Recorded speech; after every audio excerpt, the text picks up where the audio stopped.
the pecan chocolate squares for your dad, and this is the recipe that I got off of Fine Cooking. And I'm going to show you step by step, so hopefully that will just alleviate any problems that you're having as you're making the recipe, and you can just see what it's going to look like every step of the way. So first, I make the crust base, and I'm going ahead and doubling it because I'm using the sheet pan. Hold on a second, let me toss these. Okay, so I'm using the sheet pan, so I'm going to double it. When you did it with only one recipe, it was way too thin. When I did it, it was thin, but it seemed like you had more problems, so I just went ahead and doubled it. So you can see over here the crust. Well, first of all, I use it in my food processor and chopped it up. So here it is, the crust all together. You can see there's bits of butter that are a little bit larger, so I just broke them up with my fingers, and I put, so like if I had it out, I would just break it up with my fingers a little bit, and then I'll cover it with some flour so my fingers don't stick, and I'll pat it back down. And it might get a little bit liquidy as it's cooking, but it's okay because once we add the topping into it, it'll just kind of all melt together, so it won't be a problem. So I have it nice, patted nice and flat, and then I'm going to go ahead and bake it at 350. So go ahead and pause and we'll bake that. So now that it's baking, while it's baking, we're going to do our nuts. So I chopped them up. You can see these were half, well, there's a big one still. And I put them in the food processor also. There's a couple of big ones, so I'll just break them with my fingers, but other than that, they're all pretty small. You have to toss them pretty consistently. If they get black, they're not going to be any good and you have to throw them away. If you don't feel good about tossing them, then go ahead and just use your spoon. See a big one, break it up. Or you can use a spatula, because it says some different videos or the directions will say to use a spatula and turn them over because you'll have it on a sheet pan and you'll put it in your oven to do it. I don't really like doing my oven. I like to see it and I like to smell it because you can smell it right before it's going to burn. So just go ahead and either keep stirring it or keep tossing it every minute the most. And then do that until it's toasted. Okay, Kayleigh, so I went ahead and just turned off the heat for the pecans. How you're going to be able to tell, first it's going to be warm, and when you break it, it's going to be softer. When they're cold, they're going to be really brittle, and you're going to hear it snap, and these are almost like they're bending. I don't know if you can get a close up and hear it. So anyways, it's going to be soft. You're going to want to take it, if it's an electric burner, take it off and move it to another burner, or just turn it off and you can just leave it in here and it should be fine. The pan shouldn't be too hot to burn it. So okay, go ahead and do that, and then in just a second I'm gonna start the liquid mix. Okay, so since I'm doubling this recipe, I've got 2 sticks of butter and I've got my dark brown sugar. So this is what I'm using. So Uncle Tony bought me. The dark brown has more molasses, so it's going to be a richer flavor. And it says down here 16 ounces. Well, there's 8 ounces in a liquid cup. So even though this isn't liquid, I'm just saving myself the time and just dumping the whole thing in there. It'll measure about the same. So the whole bit goes in here. And then I'm just going to stir it until it all melts together. So I'll show you what it looks like as soon as it's done.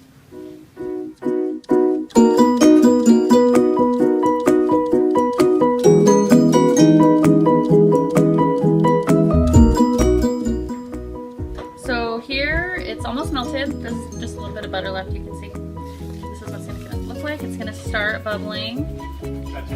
I'm going to wait for this butter to be totally melted before adding my honey. I'm going to be quiet right now. So, okay, all the butter is melted, and you can see as I'm stirring it, there's a little bit of extra butter here. And if I keep stirring it without adding cream, it's going to kind of look like it's separating almost. But I'm going to wait till it gets to a nice rapid boil. So you can see it's starting a little bit around here, a little bit. Yeah, you can give it a minute to boil. Yep, so in just about another minute, I'm going to add my cream. Okay, so it's a nice rapid boil. You can see. Now if you touch this, it's going to burn your skin off, so don't touch your body. We're going to add 2 cups of honey, and I'm not going to use a measuring cup because I know what 2 cups looks about like. So I'm just going to start squeezing. That's about half a cup.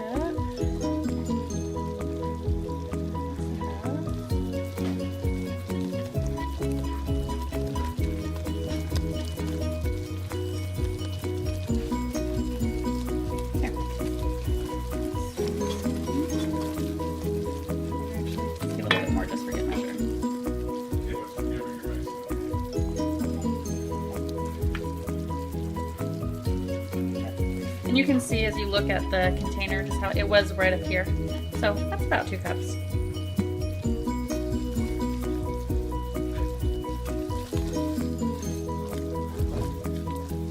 So now that this honey, it's definitely a lot thinner. You can see how it's when you stir it, it's more runny. And I'm wondering when you messed it up one time if you added too much honey, because you were saying it's more liquid. So let's just see what this looks like with our cream in it. Okay, ready? Okay. So I needed 2 tablespoons, so I doubled that. And you can see, because you're adding cold to the hot, it has this reaction to it.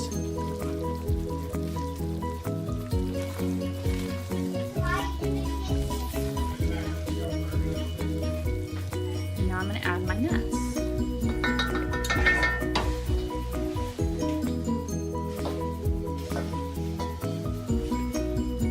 Ta-da! Lots of nuts.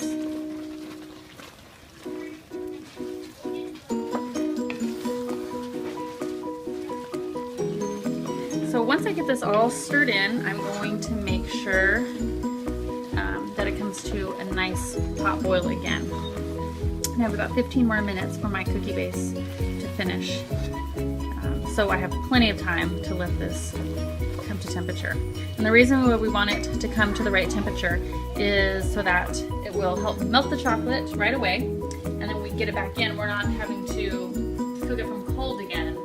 We have a hot crust, we'll have hot chocolate, and we'll have a hot top, and then all it has to do is just caramelize basically in the oven before we take it out. So that's the plan. So look at mine, how thick it is. If your pecans look any thinner, if you feel a lot of runny sauce, you have too much.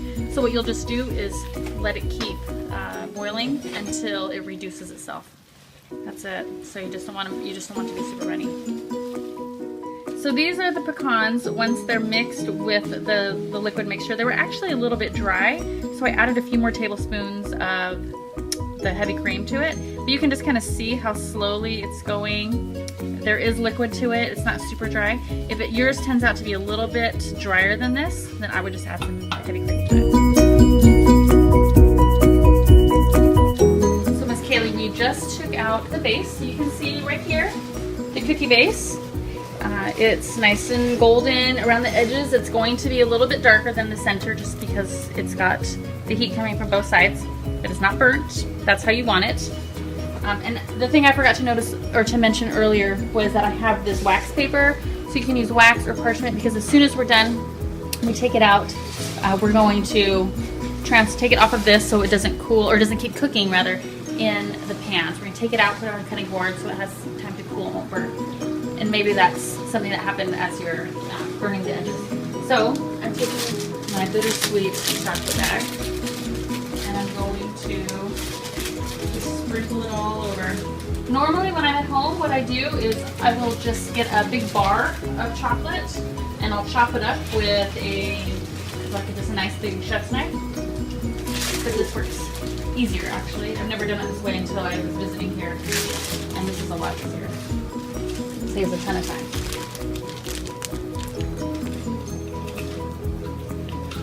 So you can see it's already starting to melt because this crust is nice and hot. And my crust is not buttery. Like, even though there were those chunks of butter, it doesn't look greasy or buttery. So if yours does at all, I'm not sure if it ever has, but if it does, then you want to just cut down the butter a little bit. And I'm not sure, with this gluten-free flour that you were using, it sometimes will react differently. So depending on what you've been using, that might have been a problem as well.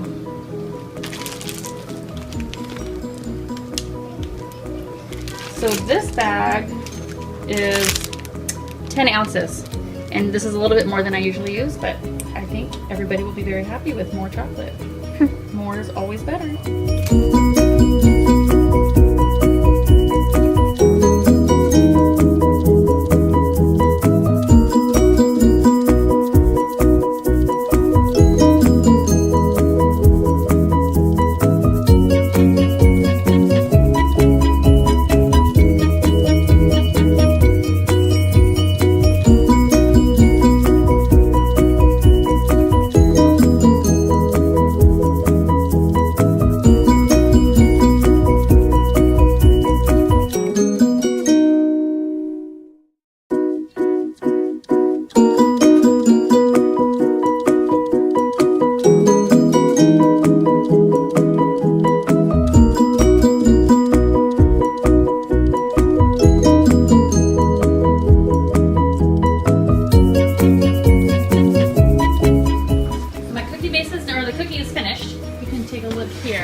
boiling. And I'm just gonna go ahead and take it out.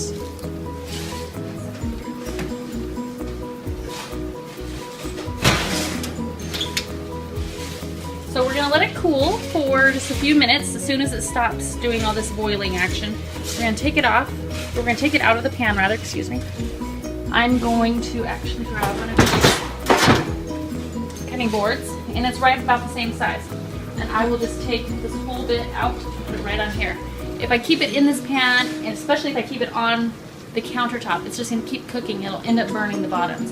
So I wanna take it out within a few minutes at the very, very most. Okay, so I have limited space, counter space to work with here. So I'm just kind of making it work. But what I'm gonna do, I'm gonna burn my hand, you hot powder your towel, hold it from one end. And on the other side, pick this up.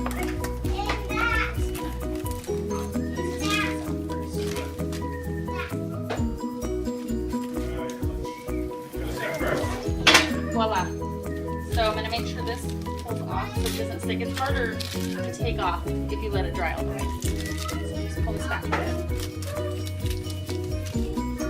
I'm going to let it cool for just a minute, and then I'm going to pull the paper entirely off. Otherwise it'll stick to it, and I'm peeling it off the bottom. It's kind of gross.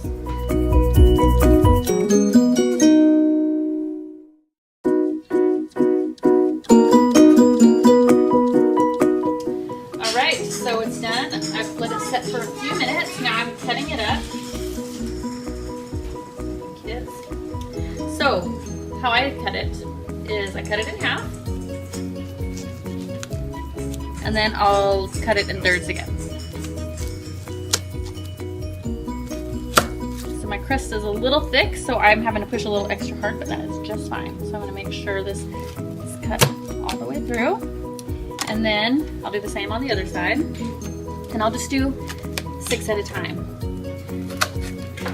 I'm just more comfortable with that. Get my knife out of the way. And then I'm gonna peel these up one at a time from this wax paper. This one came up pretty easily. Some of these are sticking a bit, which is fine. And they're still pretty toasty. I'm just putting them in here pretty bad. Let's start over here actually. So some of them are sticking like this, you can see. So I'm just peeling it off. Just like that. And sometimes they'll stick for a little bit, you just kind of peel away at it. But it's fine. The paper never hurt anybody. For the most part. They're coming up just fine. So you'll just keep doing that until they're all cut up. And they're nice and hot. You can see they're melting on my fingers even. So that's it. Enjoy your cookies.